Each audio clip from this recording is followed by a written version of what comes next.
Hello and welcome. Today we have something very special to bring to you. This will be our first episode that we are calling our blended podcast in conjunction with both our Fast Performance podcast and the Hunt, Hike, Harvest podcast. We are going to take you on an amazing journey with today's guest. In order to share this, we will be delivering this in a three-part series we are calling our Adventure Series. Today's guest is Alex Harz, and he has the unique distinction of being able to say he has climbed the world's tallest peak, Mount Everest. In part 1, we will dive into how Alex chose to embark on such a feat, the actual ascent, tactics, and dangers that he faced on the mountain, and ultimately, the grueling 52-day journey it required to summit Mount Everest. In part 2, we will discuss all the physical, mental, and mountaineering preparation that Alex underwent to prepare for the summit and the sacrifices he made to ready himself for the adventure and challenge of his life. And in part 3, we will explore how the goal and success of climbing the mountain has affected his life and how he is now preparing to share it with the world in his latest venture, the Quest Everest Vr, which will bring the sights and scenes of the mountain directly to your living room, as Alex is the first person to fully film and capture Everest using 360-degree cameras. The Quest Everest Vr will truly be a one-of-a-kind experience, and we could not be happier to share a room and his experiences with you. This will be a tremendous ride, and we are excited to bring this series to you. We appreciate you tuning in. Thanks for listening, and please enjoy. All right, welcome back to another episode of, actually a co-branded episode of the Fast Performance podcast and the Hunt, Hike, Harvest podcast. A very special guest that we have in-house today, or in studio. Alex Harz is a friend of mine that I've known since I've lived here in Denver for a number of years. His brother and I used to be neighbors, and by virtue, we became friends over that time frame. And Alex has the very dubious distinction of being one of the very few to ever summit Mount Everest. And so we're going to talk about that today.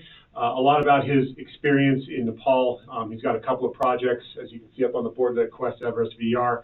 We're going to talk a little bit about that, some of his preparation for climbing the mountain, and just some of the cool stories and stuff that go into it. So, Alex, thanks for being here with us. Thanks for coming in studio. Absolutely. Anytime I can come and hang out with you, that's always a plus. Yeah, I can't wait to dig into this because I saw when you climbed Denali and all the pictures and the stories that you brought back. I was enthralled with that, and now what you took up on Everest with you completely blows that out of the water, because that was basically, when you did Denali, it was basically like a point and shoot camera and story time. You took a full-on production team with you for this run, and I believe you were one of the very first people in the world to use, if not the first, to use that new GoPro 360 camera and documented the entire climb with that. So with that, kind of just lay the groundwork for what made you decide that, one, you wanted to climb mountains, and then two, why Everest? Yeah, that's exactly a good question. Well, originally what happened was, I was born in Spain. I grew up in the early part of my life in Germany before we moved to the United States. And then we decided to move to one of the flattest places in the whole country, and that was Omaha, Nebraska. So no mountains, no concept of climbing, no idea that Mount Everest is even an option for a kid in Omaha, Nebraska. But one day I was coming back from a soccer practice. I played competitive soccer for a long time, and I'm sitting there on my couch drinking a big gulp of soda and a Costco-sized bag of potato chips, and I saw something about Mount Everest as a teenager, and I said, you know what? One day I'm going to climb that mountain.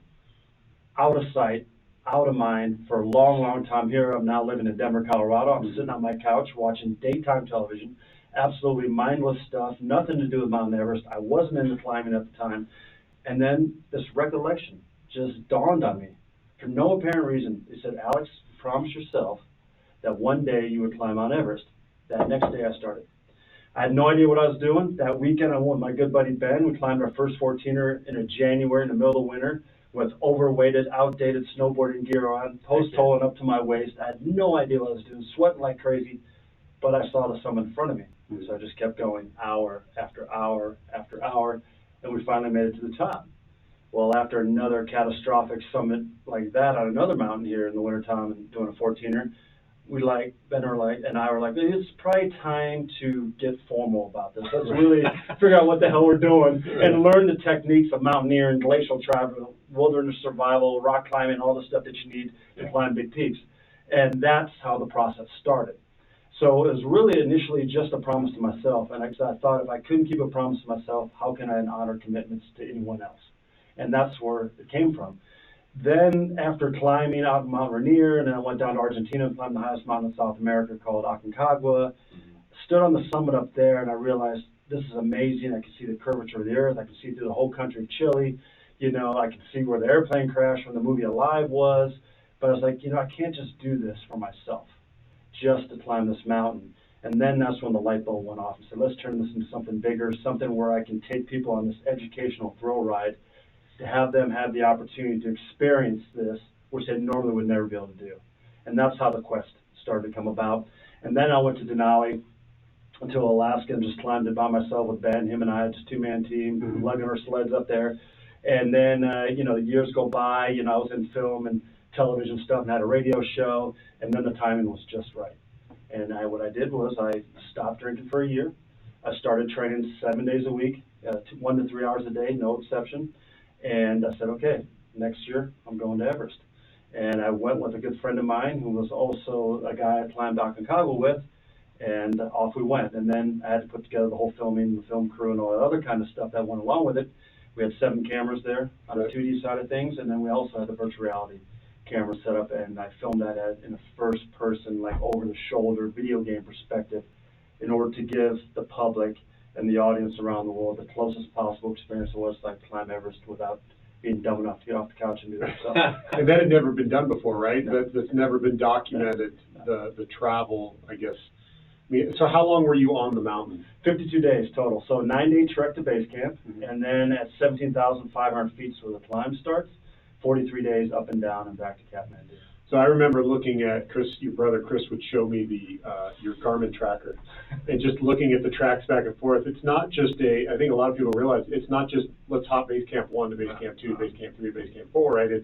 It's 1 to 2 and back, right? 1 to 2 and back, and right. You do that a number of times to acclimate yourself, right? And you just keep doing that for, like you said, what, 52 days? Is that yeah, what it was? 52 days. So you went back and forth, and I was amazed when I saw it. I'm like, that dude just went back and forth like 12 times before he actually stayed there and went to the next step. So explain kind of where you, I guess, where you got the knowledge and information on, you know, how to climb this mountain, and, you know, where did you get the you know, the inspiration from, you know, the people, I guess, that came before you, you know, to know, like, what are the mistakes that they made, and then I don't want to make those mistakes again. Yeah, and a lot of it was obsessive research and becoming just, you know, a person that was totally focused on anything that had to do with Mount Everest. So anything that was documented video-wise, anything I could read on it, you know, I was just living, breathing Everest. And I got in a mental picture in my mind before I went of what the mountain looked like, and where everything was and where I needed to get to and these kind of things. But once you get there, it's a totally different ballgame. I'm sure. Threw that all out the window. all your prep, you're like, damn, it's tall. Yeah. They talk about that stuff with, you know, a lot of different, whether it's, you know, excursions or you know, even in our world of sport, where it's like visualizing things and you know, kind of going through some of those processes. And as you said, in a lot of cases, when you actually get there, things don't always work out the way that you expected, or you didn't, you know, not envisioning them the exact same. But I still think that I'm sure that, you know, in recollection or reflection now, there was probably still a lot of value in it, because it puts you in a mindset, and it puts you kind of in a frame where you're at least trying to anticipate or put yourself into, you know, an expectation level of what that whole endeavor was going to require. And, you know, like Jason said, when I think about it, you know, in all of those kind of up and backs and stuff like that, I can imagine that there are a lot of people that after a number of those went, yeah, that's enough. Right? And I think there I'm sure that there's, you know, probably plenty of numbers and things like that would support that. What in that process for you, how many times or within that were there instances for yourself where you kind of were like, ooh, I don't know if I'm doing that, if I'm going to make another one up? Well, the first time, the crazy thing about it is there's no easy or safe spot on Everest. And unlike the other mountains I've climbed, there's places where you can zone out and just put one foot after another. On Everest, that's not an option. As soon as you step foot in the Kumbu Icefall, which a lot of people consider the most deadly 2.5 miles on Earth, which is the first major objective that you have to conquer to go up the mountain. It moves at 6 feet a day, up to 6 feet a day downhill. So you're talking about seracs the size of this building, crevasses that are bottomless and can be as wide as parking lots, that you then have to cross with, Home Depot style ladders tied together with fishing string. And as soon as you top of the line safety stuff. Right, yeah. Stuff that an ambulance chasing lawyers would love. Right. And as soon as you get to the first crevasse, or as soon as you get to the first serac that's creaking over your head, it's a gut check. Oh. And a lot of people bow out at that time. It's not because they're not physically trained. It's not because they're not even mentally tough. Like you said, the preparation. It's just the mitigation of risk. They get to that point and say, you know what, this is just too risky for me for X, Y, Z reason, right? Because as soon as you step in that ice fall, it's a game of Russian roulette. It literally is. And because you don't know when an avalanche is going to pop off, you don't know if a serac's going to collapse, you don't know if a ladder's going to give out. So at the end of the day, you just got to accept there's things I can't control. And if you can't accept that, there you go. There's a ladder crossing right there. And Home Depot stuff. Well, you had a little experience with that, and I remember your story when you got back from Denali, and we were talking earlier about things don't always go your way, and you had an issue prior to even getting on the mountain. But then there was a time when you were crossing one of those crevasses that you almost died. Well, what happened was my partner fell twice into a crevasse. And on a two-man team, that's not really the way you want to climb Denali, because you want to have two anchor points to hold the fallen climber to then pull them out afterwards if they can't climb out themselves. By yourself, that's a tough deal, and he was a big boy like you too. Right. So, there's situations like that where you just find yourself and like, okay, I cheated death by that much, or I cheated death by that much, or I could have really hurt myself. But it also gives you a little bit more comfort crossing something that is considered to be that deadly when you've already effectively experienced that to almost the nth degree, on a previous mountain. So that almost that fear factor kind of went away for you. Well, and that's what's important about climbing Everest, right? You have to have some experiences before then. You just don't show up at Everest. Yeah, it can't be your first trek to go up Everest, right? Like you said, you started small with the mountains here in Colorado before you decided to try and climb the tallest one in the world. Yeah, it's a long process. And the thing, though, Jason, is that kind of also helped, I think, maybe to some degree, or also maybe made me a little ignorant, was I was filming. So it's almost like the war reporter scenario, right? They're behind a camera, bullets flying by them, but they're like, I'm not going to get hit because I'm just documenting this. Right. I'm not a combatant. I don't have a rifle. I'm not shooting back. No, the bullets don't care. The crevasse doesn't care, and the avalanche doesn't care. That's right. So, but that also allowed me to stay hyper-focused and zoned in on the objective at hand in this almost case. like tunnel vision. Right, which was, A, fulfilling a promise to myself, and B, to film the quest, the various iterations of it. So I think at times that kind of helps you get a little mental grasp of the craziness and the insanity that goes on at times on Everest. And so ultimately, 10 fingers, 10 toes is the objective, to come back with them. And I had 10 fingers, 10 toes. I lost 27 pounds of muscle mass and I have nerve damage in my feet, but I'm not playing soccer anymore. So, and it's 3 feet from my heart, so I'll live, And I came back with 8 terabytes of footage. So, So that's when the second quest begins, is to comb through all the footage. And you've been doing that for 3 years now? It's been a while, about 2 years, 2 years, So talk to us about this project, this Quest VR, and what your plans are, whatever you can tell us, I guess. Right. What your plans are to do is to bring it to the general public, because like you said, climbing season's coming up, and I'm sure there's a lot of people that are just like you trying to do their research and go, I need to know everything there is about climbing Everest. What are the pieces? I mean, you're going to have the most in-depth, in-detail, documentation of this quest that I guarantee you hundreds of millions of people are going to watch, because they want to know what it's like. I mean, they only see what National Geographic videos and photos have been put up there, but you actually have firsthand experience. Yeah, the VR thing is going to be, in my opinion, pretty special. As we're editing it, we're about 3 weeks out from finishing it. We're going to release it, during the climbing season, the Everest climbing season, and it's one of those things. Once you put the Oculus headset down, or HTC headset, or whatever headset that you're using, it puts you back on that mountain. And minus the -40 below zero temperatures and the wind blowing in your face. it puts you I'll back go stand in. in the freezer just to have that feeling, full immersive experience. You know, and that might be actually in the works. Yeah. We're talking about that. That'd be cool. As kind of a location-based entertainment way to experience this. Sure. Not just on your headset, but we're also talking about giving people that go to, for example, to educational environments. So imagine doing a virtual TED Talk, or imagine going to a museum, Nature Science History Museum, Have a and bunch of kids climbing put it on there. That'd be climbing awesome. Everest there, you know, Yeah. or going to any kind of location-based entertainment, video game place, arcade, VR place. So there's a lot of ways that this is going to be distributed, but that's going to be released first, and we're about 3 weeks from finishing that edit, and then it goes out into the distribution market. After that, we're working on also a 2D version, like you said, more of a Nat Geo style thing on Everest, as well as a comprehensive story about Nepal, where that includes Everest, but it tells you the stuff that you don't see anything about Nepal or Mount Everest, and that has to do with the cultural stuff, the religious stuff, you know, the communist revolution that took place in Nepal, and these kind of things that nobody really hears about, especially in the West. So that's also going to be produced and released, because we were there in Nepal filming for 63 days, 11 down in the lower elevations, and then 52 up towards the mountains. So, Wow.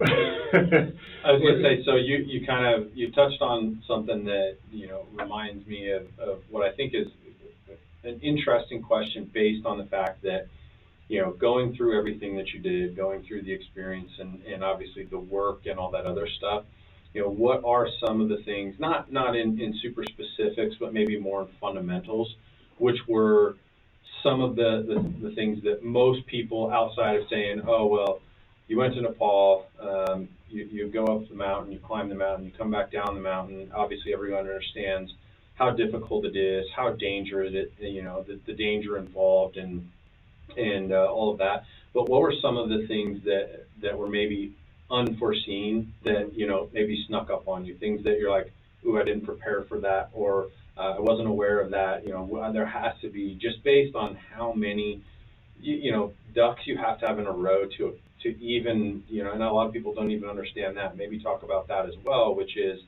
the planning process. There's obviously a huge financial piece to going on, you know, an endeavor such as this. You know, talk about maybe a couple of those, as far as like what you know, went through to actually physically put boots on the ground and start going. yeah, absolutely. The first thing was that commitment. I said, okay, I'm going to train for 1 whole year with 0 exceptions. I had a 7-day regimen, you know, like I said, 1 to 3 hours a day. And that was the first and foremost step. The second thing was mentally prepared to say, I'm going to put everything else on hold. At that time, I had a radio show, actually, here in town. And so I was okay. I had a crew of 24 people, you know, that were on this radio show with me. It was an improv comedy radio show. And I said, okay, I'm going to put that on hold. You know, and it wasn't by choice of not wanting to do the radio show anymore. It's just that if you're going to take on something like this, A, climbing the mountain, being documented for the rest of the world to experience in virtual reality or 2D, you've got to set everything aside. So making that unwavering commitment to this is all or nothing kind of a thing, right? And that right there is maybe the biggest road block for most people to even get started. The training and the years and years of climbing that it takes to get ready for the experience is one thing. But to be able to say, you know what, I have a wife and I have kids, or I have a job, or, you know, I can't leave for 2 months to go to Nepal, and I can't train 7 days a week because I have, you know, children to take to soccer practice and all these kind of things. If these things don't line up, well, you're just narrowing down the chances that you're ever even going to go. So that's the first thing. You have to make that all-in commitment. You know, and if I'm all in, and that's it. There's no turning back. That's the first thing. The second thing is then to say, okay, how am I going to make this work financially, right? Or how am I going to make this work logistically if you have a family? People ask me all the time, what does it take to climb Mount Everest? My first response usually is, do you have any children under the age of 18? And if they do, I tell them, don't even think about it. Yeah. Because it's such a dangerous place. There's 306 people that died up there. It's such a dangerous place with so many variables and unknowns, that are you willing to risk that for your children back home that may never see their father again? So you've got to kind of play with these mental, you know, struggles in your head. And then after that, it's like, okay, can I take the time off? Can I set the resources around? Because it's going to cost you, realistically, depending on how you go about doing it, anywhere between $60,000 to $100,000. Yeah. Okay, that's just for climbing the mountain. That doesn't include the opportunity cost of not making any salary for the 2 months you're gone, right? Or losing your job over it because no employer is going to give you 2 months off. Right. So, hey, boss, man, I need 2 months off to go climb a mountain. they're like, what? Sure, go ahead, Alex, anything you want. Exactly. So then you got to say to your family. My family didn't want me to go, as you know, and I didn't even know that you and my brother were following me along on the Garmin, for example. Well, he showed it to me, and I lost my mind. I was like, oh my God, I'm actually watching him on the mountain right now. How cool is that? Every 10 minutes, that satellite would come over and ping that, my location. So, you have to then say, all right, your relationships, have to be put on hold to some degree, right? And is that okay with you? So once these things take hold, and you say, yes, I can check that off, and yes, I'm willing to risk everything, and yes, I'm willing to, put my, obligations financially aside, and yes, I can swing it, then it becomes a process of saying, all right, who am I going to go with, right? What's the logistics behind it? Who's just as crazy as I am? Right. Who do you trust to be as crazy as you, right? And then all the stuff behind the scenes, I mean, you're talking 52 days, right? You have to talk about all the food, all the, the equipment that it takes to go up there and climb it, to survive on a mountain at an altitude where no human civilization's ever even lived above. No civilization has ever lived above 17,000 feet, and Everest Base Camp is 17,500 feet. So you're starting at a point where you're already slowly deteriorating, and you're going to die. You can't stay there indefinitely. Right. So just the support network and systems to make that work for 2 months. You have to do the research and have to say, okay, who should I go with? Who am I going to put my money on to give myself the best opportunity? And then at that point, the variables that you don't know, of course, is weather, sickness. How's your body going to handle the acclimatization, for example? The thing that no matter what kind of athlete you are, from a baseball player to a soccer player to a football player to a lacrosse player, the thing that you can't train for is altitude. You don't know till you go because it's physiological. You can't take your VO2 max with you. You can't take all your training with you. Yeah. It's the great equalizer. And so I've been on expeditions to high altitude where you have guys that are Ironman triathletes. You have guys that run the Death Valley 100. These guys are world-class athletes, and they couldn't get above 17,000 or 19,000 feet. Yeah. They're not born with that ability. So the biggest factor that you don't know is if you chose your parents right. Because genetics. Yeah. Well, you could put all those resources in there, get to base camp, and go, my body just can't handle this. Yeah. Well, I'm screwed then in terms of that. Well, because Jason and I did a 14er last year, and I've had this happen in rare circumstances. I grew up skiing and things like that in the mountains here. Grew up close enough that I was capable of coming out, and so. Even in, say, some of the resorts, skiing and stuff like that, I've had off days where I can distinctly remember one time being skiing, and every time that I would get to the top of a mountain, I started getting sick. Yep. And I couldn't figure it out because I never had it happen before. Come back down, fine. Go to the top, start getting sick. Yep. And all of a sudden I threw up, and I'm like, what in the world's going on here, And then last year we climbed a 14er. It was 2 years ago, actually. It was Grays. Yeah, and as we got above, what was it? It was like right at... We were 500 foot from the summit or so? Yeah, we're at 500 foot, and I'm just miserable. We were doing absolutely 10 steps at a time, getting dizzy, lightheaded, physical, body's just shutting down. And that's a common thing. You see it in the ski industry a lot. Guys that are coming off from Texas, California, for a family vacation, they drive up to Vail or something, and all of a sudden they get sick, they get headaches, they start to puke, and they think it's because they're drinking than they did the night before. But it's not. It's altitude. Typically, you don't want to try to gain more than 3,000 feet of new altitude in a day. So imagine flying out from California at sea level. You land up in Vail, it's whatever, 7,900, 8,000 feet. Then you get to the chairlift to the top of Vail, all in 1 day. And then you start to see what happens. 0 to 10,000 feet in a day. There are things you can do to help your odds. For example, hydration is huge. Yeah. Right? Taking it slow to get to higher altitude, of course, is huge. Like I said, 3,000 feet or less. Ginkgo helps. Diamox helps. These kind of things can help. But at the end of the day, it still comes down to physiology and genetics. Yeah, it's genetics. Now, one of the things you talked about, prepping for the hike up was food and then equipment. And I know that's one thing we talk a lot about in, when we go hunting in the backcountry, especially if we're going to do spike camps, is, how do you know how much food to have? And then obviously you got to account for weight. and then, whether it's dehydrated, how you're going to rehydrate it. And then, like your Quest, you're taking God knows how many pounds of batteries and memory cards with you. Explain a little bit about your food system, and then maybe a little bit about your pack system and kind of, what you took along with you, from base camp to base camp. Yeah, so I mean, that's a very good question, because that really is dependent on the mountain itself, right? So if we rewind and go back to Denali, it's a totally different scenario. I carried 120 pounds up Denali, so between my sled and my backpack, you carry everything with you for, in that case, we planned for 30 days. Mm-hmm. You don't know how long it's going to take and so on, but you give yourself 30 days of fuel, food, and so on. Right. And so in that situation, weight is everything. On Everest is a little bit different because you're shuttling loads, typically, and you have a support team that will assist you with that. So Everest is a situation where you're going, okay, between certain camps you'll carry more weight, right? But ultimately, it's the acclimatization and the altitude that really that sets the precedence of how fast you move, besides, of course, the weather variables that keep you from moving, right? So when you're going for a pack system and you want to go to Camp 1 for your first rotation, to climb the mountain, you have to climb 3 times up and down. And so I'll lay that out to you real quick. The time up to that ice fall that I told you is Russian roulette, is you try to get to Camp 1 and possibly Camp 2. So that Camp 1's at about 19,700 feet.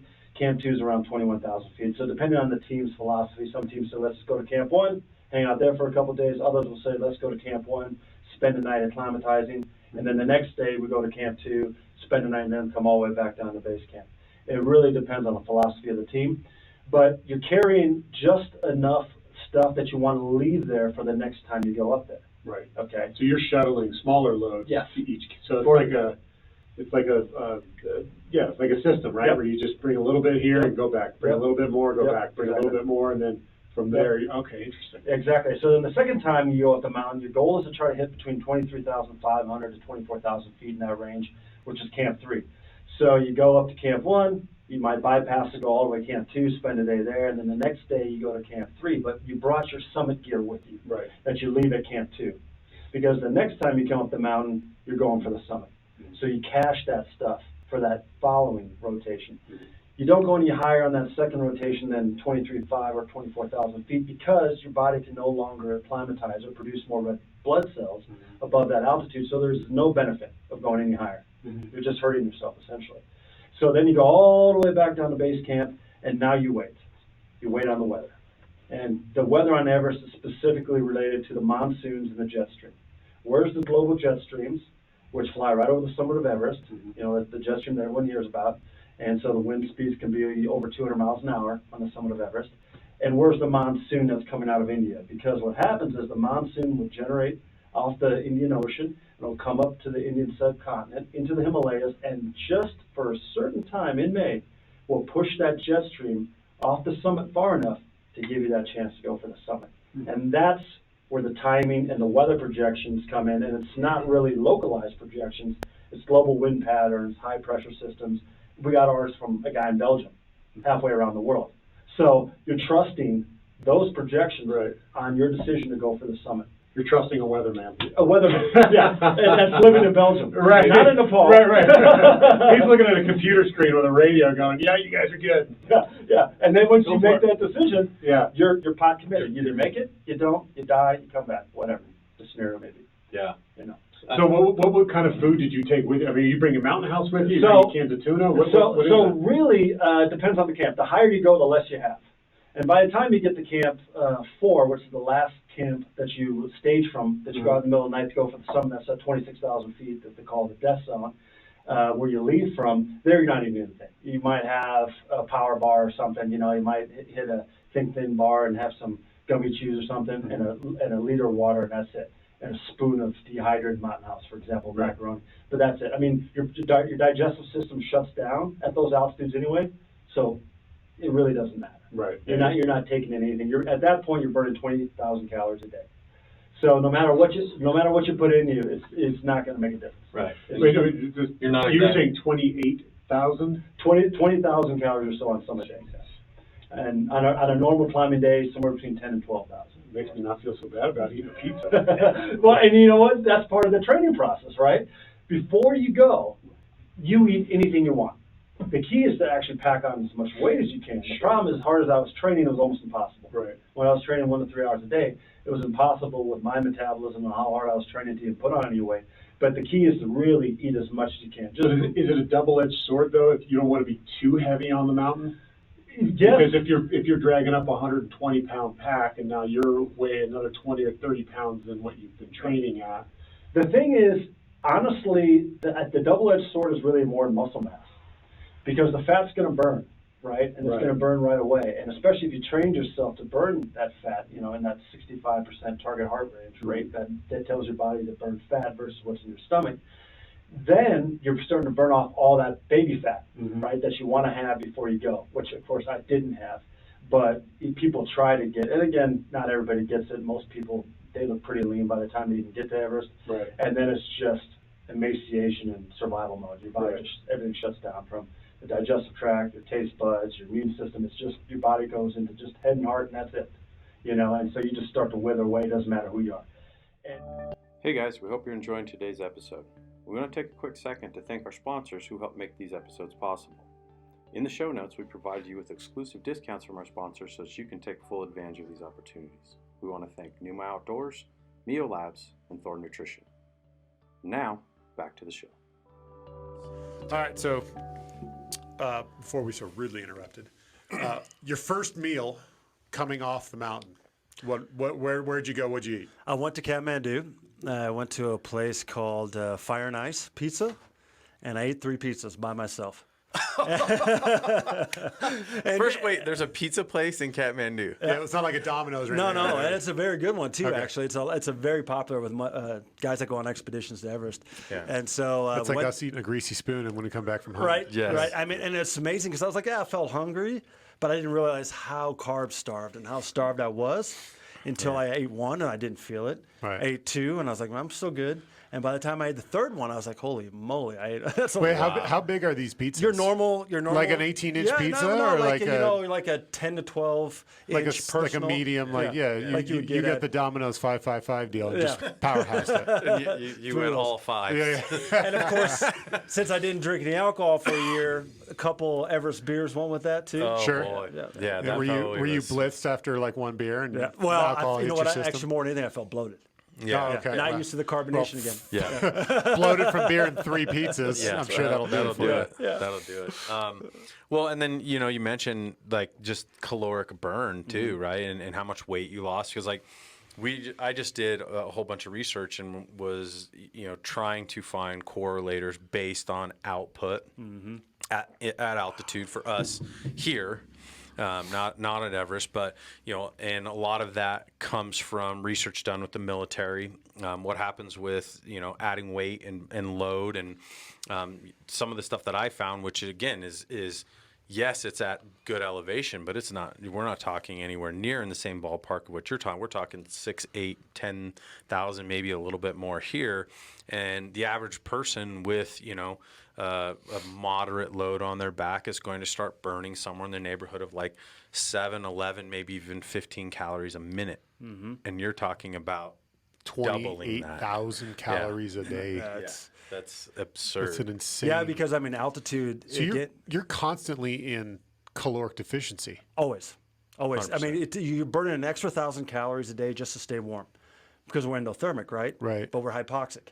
So now we got to even burn more in order to stay oxygenated, and your heart rate's elevated the whole time. Sure. Right. So now, of course, that's burning even more calories. So just before you get started, just sitting. If you want to just lose weight, Just go go to sit at Everest base Base camp. Camp and read a book. Hang out for a bit.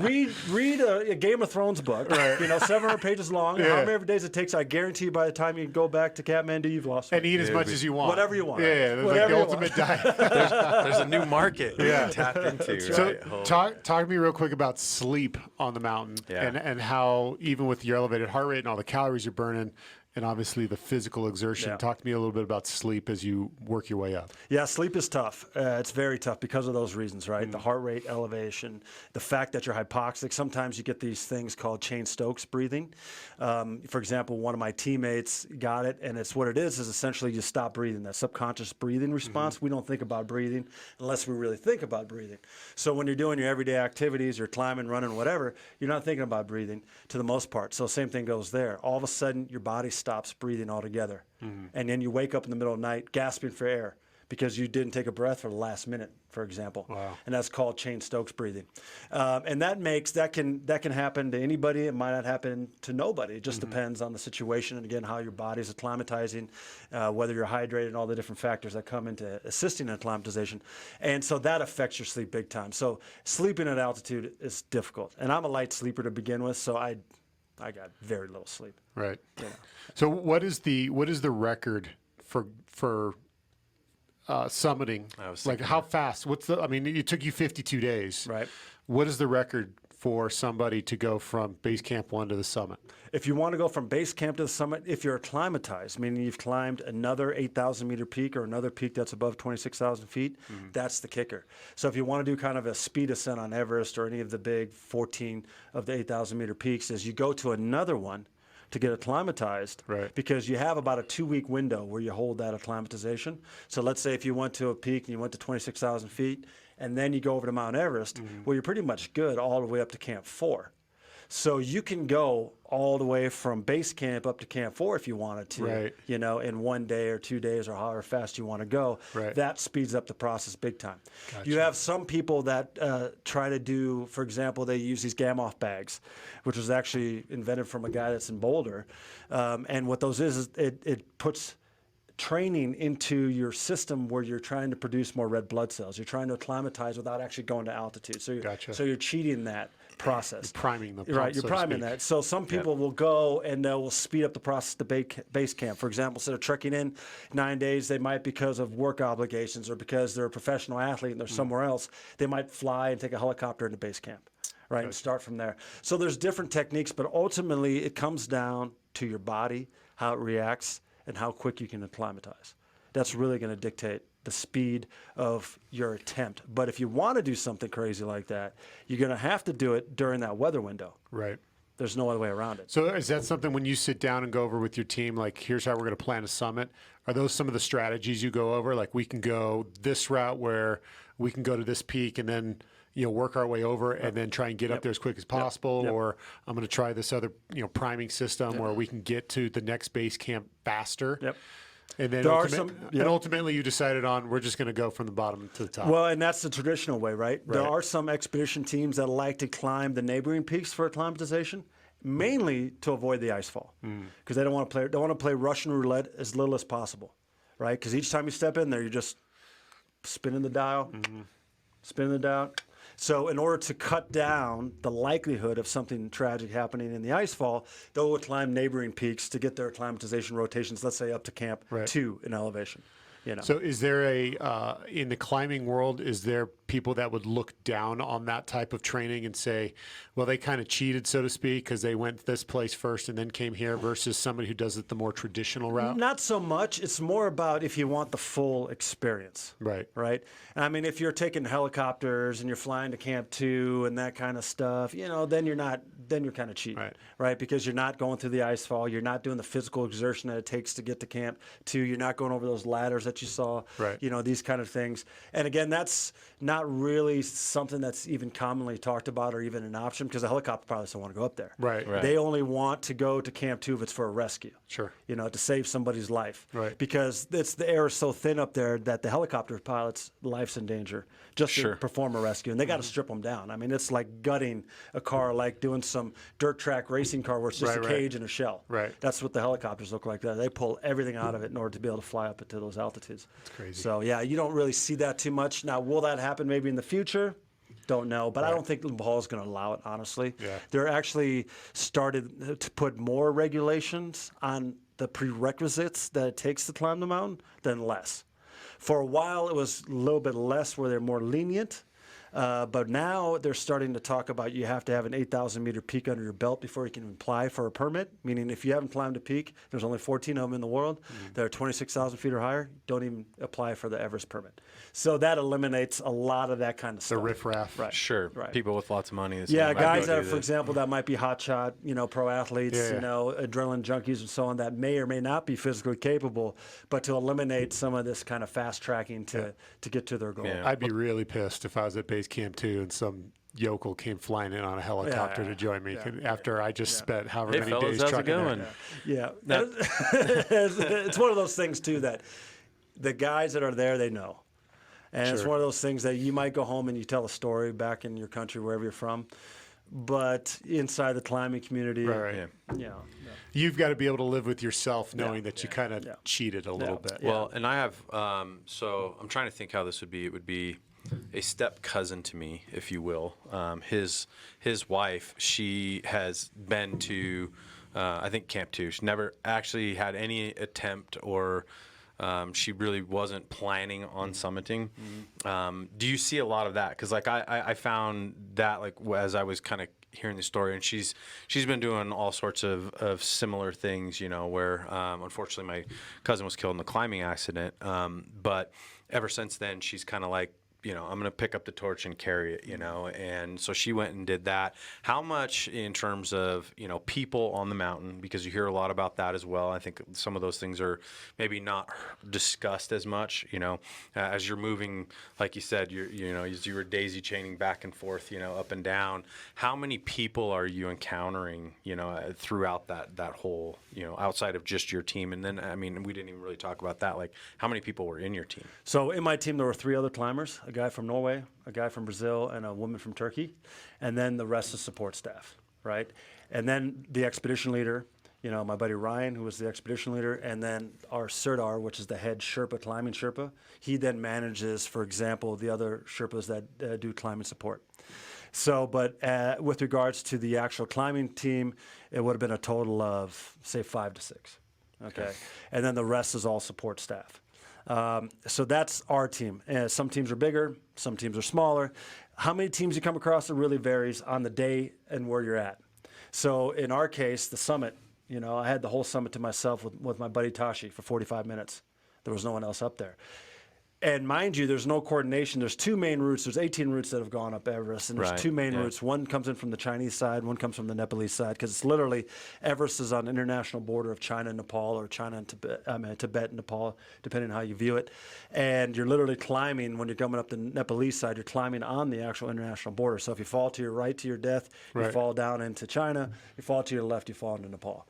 And so on the other side, there's also groups and teams that are coming up, but there's no coordination between the south side and the north side, the Chinese side or the Nepalese side. So you can get up there and be the only team coming up the Nepalese side, and there's 20 people that came up from China, or vice versa. And in our case, I had the whole upper mountain to myself with just one other person. And when we got to the summit, there was no one there. And one of the first things I did after paying my respects to the mountain and having a little breakdown, of release and stuff, I then walked over to the Chinese side, and no one was coming up. I looked back at Tashi, and I was like, wow, we got the whole summit of Everest to ourselves with that kind of view. No clouds in the sky. That's amazing. So it really depends on the day. It depends on the year, even. Each year is different because the number of good weather days is variable every year. Sure. So that will have an impact of how crowded it is in certain parts of the mountain. And then also the other factor is the number of permits that are issued by the governments, climbing permits themselves, right? Yeah. And a lot of teams will kind of click up a little bit. They will say, okay, this team and this team always go together up and down the mountain. They stick together like a pack. So they will see those same group of climbers. Other teams are completely independent, don't care. They're setting their own time schedules on when they're doing the first 2 rotations, and when they're picking their summit, they're really just making that decision based on their team. So it's a really variable thing. But we didn't see many people consistently across the board, not many at all. Is there tourist traffic, so to speak? Like if you're at base camp 2, like he was saying, his buddy was at base camp 2, but had no intentions of going any higher. So is there like a touristy kind of attraction to doing that stuff, or is that permitting process kind of weed that out? Exactly. Well, there's a couple things. There are people a lot of expeditions will offer that package. We'll get, climb to camp 2, but not for the summit. And that's probably what she did. Gotcha. She paid to go to for the permit to go to camp 2, not for the permit to go to the summit. Gotcha. And so the time and the cost is exponentially more, training and everything else. Sure. But so you have, I'd say, of those teams that offer that package, you might have a couple within a team that they're only going to camp 2. The vast majority are going for the summit.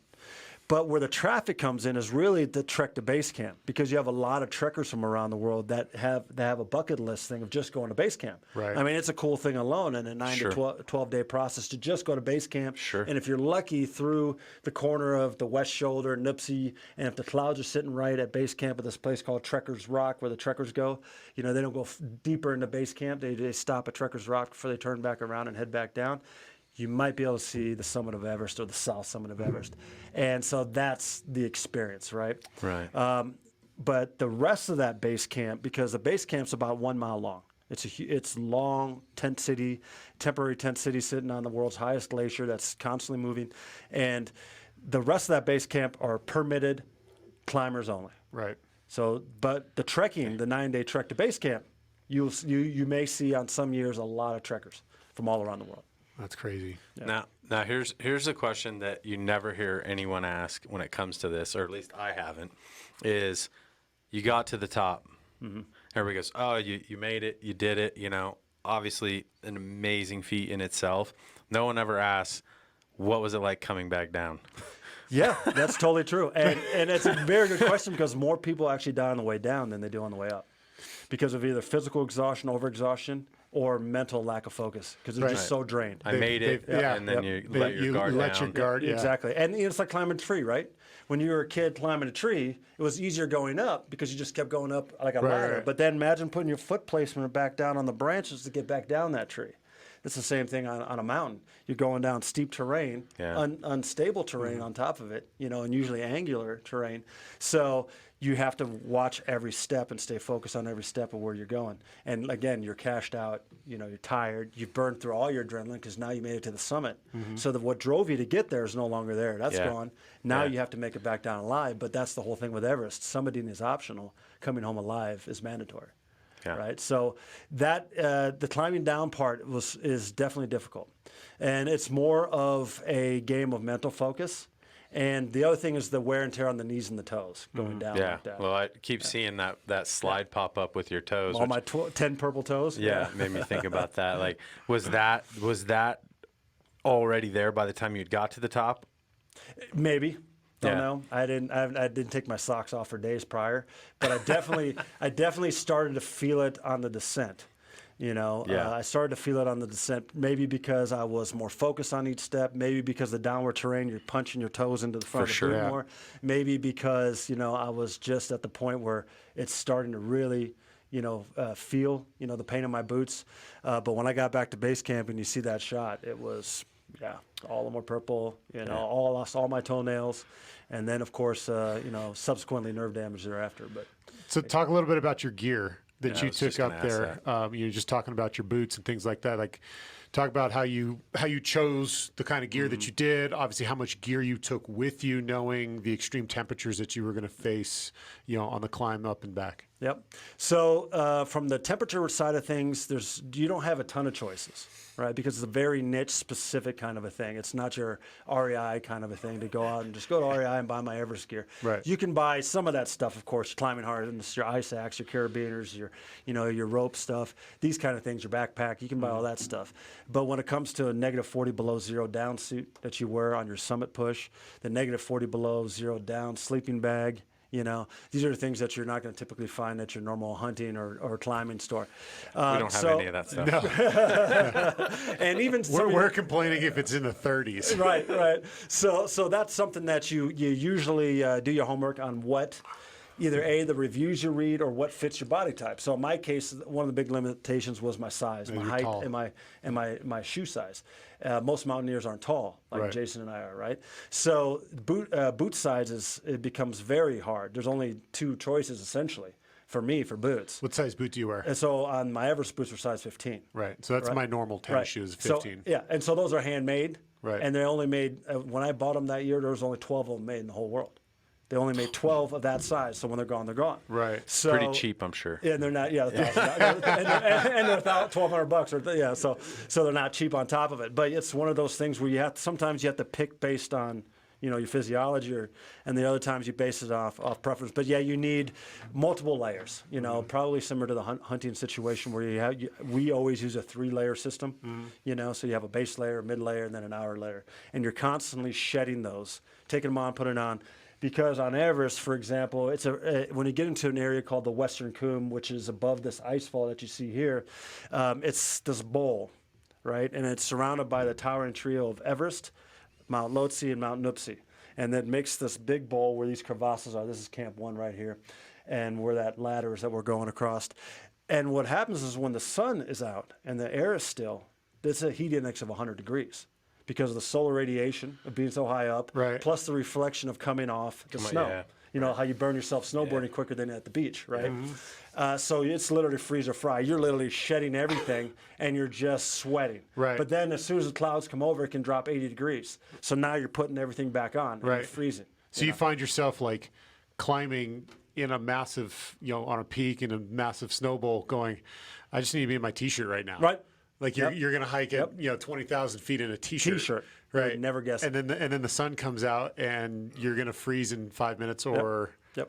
or you're going to get your jacket on. And the weather literally changes within 30 seconds to a minute.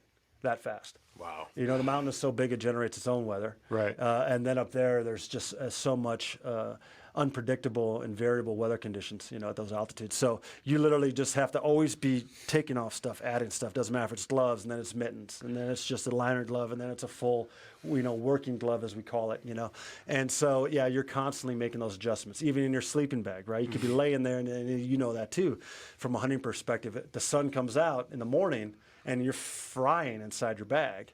Right. But then as soon as you unzip your 40 below, or we had 2 sleeping bags. I had a 0 bag and a 40 below bag. The 40 below that I used and kept at Camp 2 for our summit push, and the 0 that I left at base camp and that I used at Camp 1, for example. Right. You unzipping, zipping up, unzipping, zipping up when you're just laying there in the tent hydrating or resting or whatever. Right. So it's constantly doing this manipulation of layers based on what the weather is.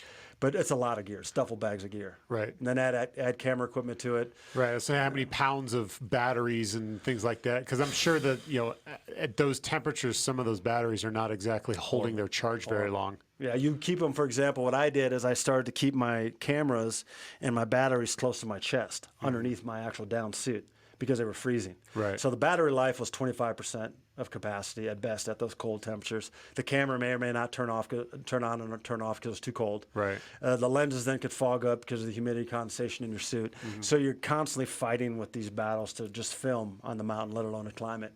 And so, yeah, I'm carrying all kinds of stuff with me that the rest of the team, for example, didn't have to carry. The other Right. climbers on my team, they were focused on just climbing. They weren't, filming in VR or filming in TV. How did you find your other climbing buddies? Were they Yeah. just like, was there a forum and you're like, hey, I'm going to go up this week. Who's free? Yeah, like a chat. Right, like a chat room. Like a swipe right, swipe left, climbing app. Doesn't look like he can make it. No, actually, so I decided to go with my buddy Ryan, and he actually found the other 3 guys, the other teammates. So I didn't know them until I got to Kathmandu. But they all climbed with him before. Okay. So they had trusted in Ryan. I had trusted in Ryan. So anybody that Ryan picks, I'm going to trust Right. Ryan. Right. So it's through mutual association. Now I stay in contact with all of them. Sure. Since Yeah. we've gone through. Did you all summit? No, Just you. No, I made it. 2 of my other teammates made it, and they barely survived. And then the other one did not make it at all. He didn't leave the tents from Camp 4. Gotcha. But he's going back this year. He's going to try again. God, you get all the way that far. yeah. And I mean, because I remember talking to your brother about you were waiting for a window to summit. Like you said, the weather's so unpredictable and they give you, you got 20 minutes go kind of deal. And I remember sitting there going, man, that would suck to get all the way to that point and then told you have to go back because your window's closed now. Yep, and you got to understand, everyone around you type A guy or girl. Right. You know, so there's no one that's really that little angel on your shoulder giving you some reason to say, look, turn around, Alex, or turn around, you know, Gilberto or whatever. So, you know, you're so focused on the task at hand, and the higher you go, the closer you can smell it, right, the more likely you're going to take more risks. Right. In order to achieve it. And that's why a lot of people die of strokes, heart attacks, and these kind of things because of the, you know, physical exertion. That it's hard to come to that realization. And I really, you know, give Erland, who was the teammate of ours, who did not make it to the summit, I give him a ton of credit because he realized what the right decision was. Right. Which is probably rare. Which is oftentimes very rare. Yeah. Because even if you're on the, you know, there's checkpoints on the summit day that you got to kind of reach these mile markers, you know, these benchmarks to say, otherwise, if you don't get here by this time, turn around. Because either you're going to run out of oxygen or you're going to run out of daylight, you know, or you're going to run out of energy or any combination thereof. So get back down, you know, and get back to Camp 4, which is not a safe place, but it's a safer place. Right. You're still up in this area called the death zone, you know, where you got to be in and out of there in a matter of 2 days or less, or you're going to die no matter who you are. Right. So, you know, he was very bold and brave to do that. You know, would I have been able to do it? Honestly, probably not. And so, you know, I give him a ton of credit. But Erland lived to tell another day, and Erland also lived to the opportunity to go back this year. Sure. Yeah. So, and he's going to take all that experience with him. Absolutely. And Erland, his odds of making it this time, you know, again, they increase on the factors that you can control exponentially from his perspective. But the factors you can't control, you know, again, altitude sickness, you may or may not get it. Right. It's like diving. The more you go, the more likely you're going to get bent. You know, so you might get sick, you might not get sick. Food poisoning, injury, you know, sprain an ankle or something. Yeah. You know, bad weather, avalanches, seracs, anything that can shut down the climb. You know, those are things you won't have any say over. But what he will have say over is knowing from the past experience how well he did, and also testing himself on a litmus of what I need to do to go further, and where I was at this point in time, you know, on our first climb. Right. So he was on summit day. What time do you leave the tent? We left at midnight. Okay, and so how long does it take you? What time did you summit? About 12 hours later. So 12 hours from Camp 4 to the summit, and then about 3.5 hours back down from the summit back to Camp 4.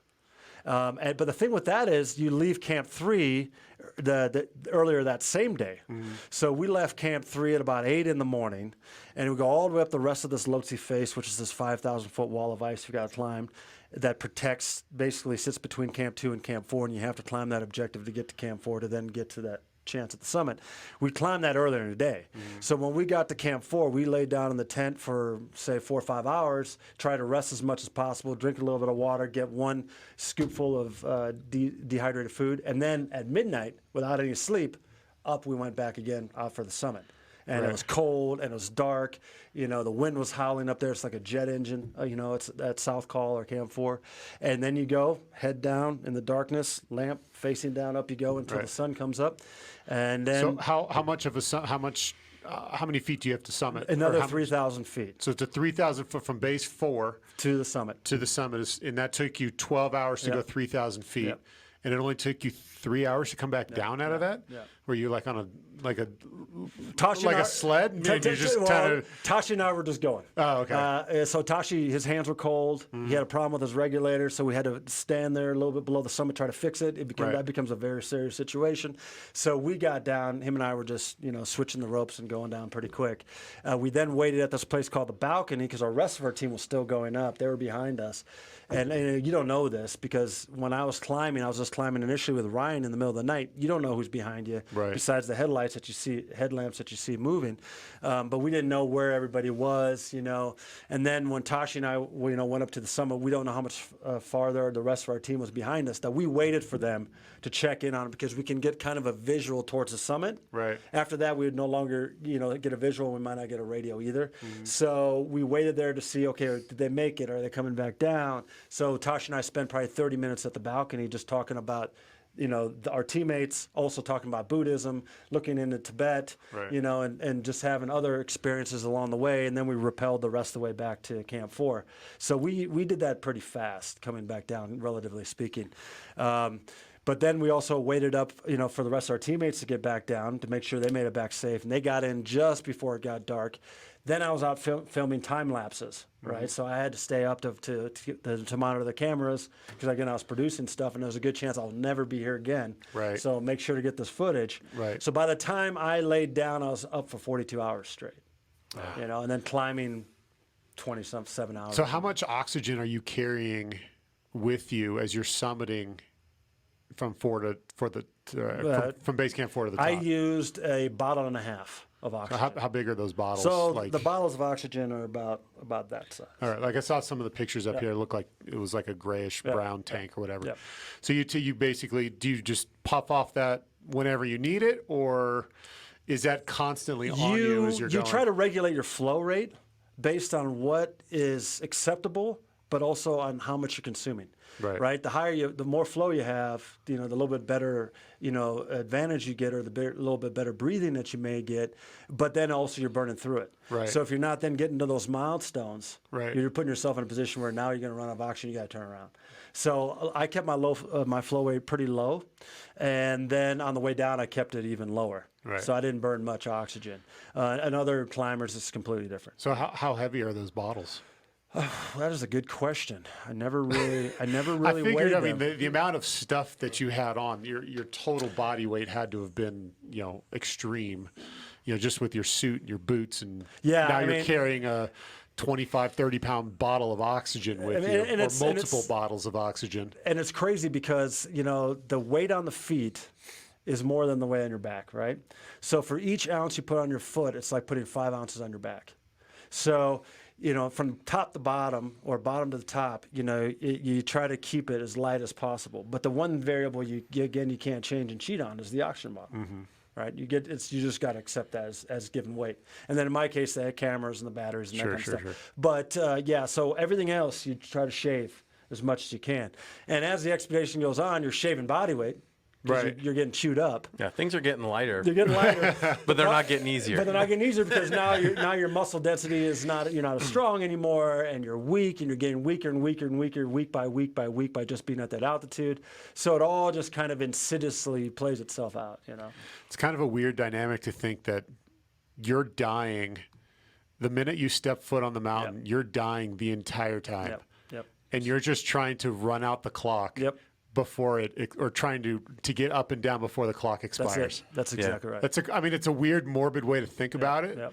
But the way you've described everything and the body, like what your body went through, you're playing with death. Yep. Like in the special forces, they have something called touch the curtain, right? Where it's basically you push your body to the limit to where you can be right at death's doorstep and touch the curtain and still be able to come back alive. That's basically what you're doing. That's it.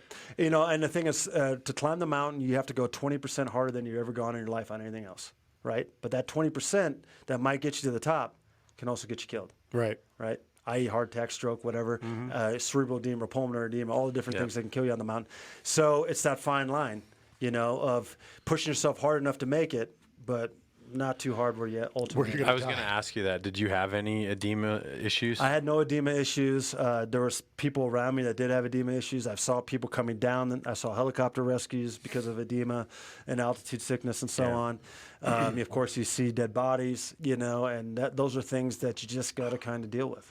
And some of those are like trail markers too, right? Isn't that green boots, right? Well, that's on the north side, yeah. Okay. That's on the north side. But like, for example, on the south side, a good example was when the sun came up, right? We're climbing. We left at midnight, the tent somewhere between 12:30 at midnight to go towards the summit. So we're climbing all night in the dark, and then about 6:30 when the sun's coming up out of China, over Tibet, I stopped for a moment all by myself. I'm saying, I'm just going to take in the most beautiful sunrise I've ever seen in my whole life. And it's this massive orange glow that's bouncing off the tallest peaks in the world. And then I see this little black rock out of the corner of my eye. It's about 10 yards away. And I was like, as more sun hit on it, I was like, what? It's not a rock. It's a dead climber. And that dead climber happened to be wearing the same suit I was, down suit, just a different color. Right. His was red, mine was orange. And then it becomes kind of a weird mental thing. Right. Because A, you're by yourself. B, you're hypoxic, so you're almost pseudo-drunk. And then C, you're staring at yourself in the snow because what's the difference between that guy and me? I know he's type A. I know he's trained. I know this is a goal that he's set out to achieve. Why is he not, still standing, and why am I not laying there? And so I had a little internal, pep talk to myself: keep going, don't sit down, don't stop. You can do this, because a lot of times if you sit down, you don't get back up, kind of thing, unless someone is there to trigger a motivational thing to get you back up, because no one's carrying you down. No. You might as well be on the moon, when you get up to that point. So that's that. And I didn't know the backstory of that climber. Well, I found out that he died the year before. He fell, and that's where his body ended up, and that's where it'll be for perpetuity. Yeah. That's his grave. That's it. And he won't decompose. I mean, even they found, George Mallory, who was the first person to try to climb it back in the 20s, and they found his body in 1999, on the north face. And they pulled back the tag on his sweater, and you could still see the word Mallory on the back of his sweater. That's crazy. Yeah. Wow. Just no oxygen, cold. There's just no a frozen bacteria. There's tomb. nothing to. Yeah, it's like basically an Egyptian mummy up there. So. Wow. That's nuts. Yeah, it's crazy. Well, I think, to get, if that doesn't prime the pump for some other things, because I think we did a really good job of staying away from specifics, especially when we talk about training and stuff like that. Just get creating a picture, right? And I, as you said, there's no way you can cover this in an hour. We're already, we're over an hour's worth of time here. But I think what it does is it sets the stage where I think allows us to digest, because my mind, as you're talking, just continues to race into there's so many what about questions. this, and what about this, and what about this, and so I think maybe this is a good spot to jump off. To jump off. This will be base camp 2 here. Yeah. Before we summit, we've arrived.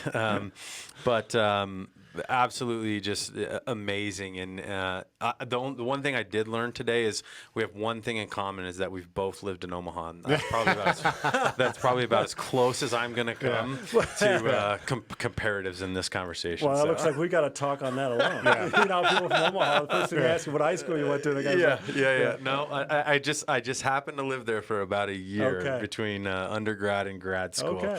So we can talk about that offline. But that's the only parallel out of this whole conversation where I went, I've done that. Well, like we talked about before he came in, the climbing season is coming up. So, I think it'd be apropos for us to, do 1 or 2 more of these and just kind of start to go into more of the specifics of it, and then continue as your project gets closer to launch, give you an opportunity to talk a little bit more about what you're doing with that. I mean, obviously, if you're watching the podcast on video, you can see all the images on the screen behind us, and obviously we saw the trailer earlier. Where can people go somewhere and see the trailer? Can they go see some of these images? Where can they do that? Yeah, so right now the actual website's being constructed for launch, which is going to be thequesteverest.com. So check back in a week or 2, Awesome. 3 at the latest. Maybe by the time this maybe hits the airwaves. So once the final edit's done on the VR thing, then that's going to launch, and then we will know, for example, the outlets of where you can see it at. Sure. But just remember thequesteverest.com. You'll be able to see photos. You'll be able to see where you can actually watch it, in your headset or as an actual location-based experience or an educational environment, museum, whatever. And then also give you some more information if you want to just go, for example, on Facebook, Twitter, Instagram. You can go to the Quest series or the Quest Nepal, and it will tell you more of the backstory, as well as the other iterations that will be coming out, in June and later on from the 2D side of things. Nice. Yeah. So once we get to there, maybe after the next podcast, we'll actually have a website that you can go to, social media that you can check out. So appreciate it. Obviously, this was super informative. Like I said, I remember sitting down and. I remember I think it was Chris's living room when you came back from Denali with all the pictures and told all the stories. So obviously a lot more long format here and very well documented on your behalf. So thanks again for joining us, and I guess we'll look forward to session number 2 of this. Well, and I greatly appreciate your time, gentlemen. Thank you. Yeah, it's awesome. And Jason, absolutely awesome. We'll make it happen again. Absolutely. So, thank you so much. Maybe we'll bring 3 pizzas in next time so I can see you house these things. As I know you've got a hollow leg. I've seen you eat before. So, all right. Well, that's it for this edition of the Fast Performance / Hunt Hike Harvest podcast. And stay tuned. We'll have Alex back on for another episode. We'll go more in depth on. We'll do some training stuff. We'll talk about some more about the video project and so on and so forth. So for now, we'll sign it off. See you next time.